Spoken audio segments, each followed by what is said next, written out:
السلام علیکم ورحمۃ اللہ وبرکاتہ۔ ناظرین و سامعین، آج 8 ستمبر کی خبر آپ کے سامنے پیش کی جا رہی ہے۔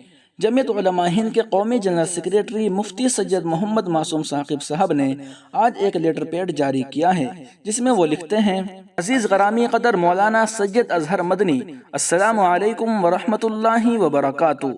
امید کے مزاج گرامی بخیر ہوں گے۔ جناب والا کو یہ اطلاع دیتے ہوئے میں انتہائی مسرت اور خوشی محسوس کر رہا ہوں کہ آپ کو حضرت امیر الہند مولانا سید ارشد مدنی صاحب دامت برکاتہم العالیہ، صدر جمعیت علماء ہند نے جمعیت علماء ہند کے دستور اساسی کی دفعہ 52 کی رو سے ناظم آفس جمعیت علماء ہند اور ناظم اصلاح معاشرہ نامزد فرمایا ہے۔ لہٰذا آپ سے گزارش ہے کہ اولین فرصت میں اپنی ذمہ داری سنبھال لے۔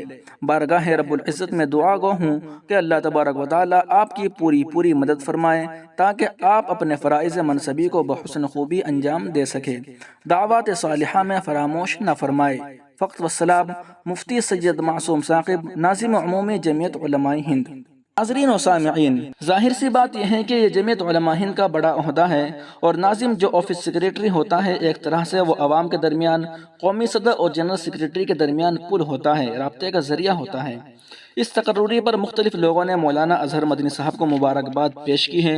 مبارکباد پیش کرنے والے حضرات خانقاہ امدادیہ اشرفیہ تھانہ بھون سے فیضان حکیم الامت کے ناظم مولانا حذیفہ نجم تھانوی، دارالعلوم اشرفیہ دیوبند سے مفتی سالم اشرف صاحب قاسمی اور جامعہ اسلامیہ دارالعارفین تھانہ بھون کے استاد مفتی زبیر صاحب تھانوی و دیگر حضرات نے مبارکباد پیش کی ہے۔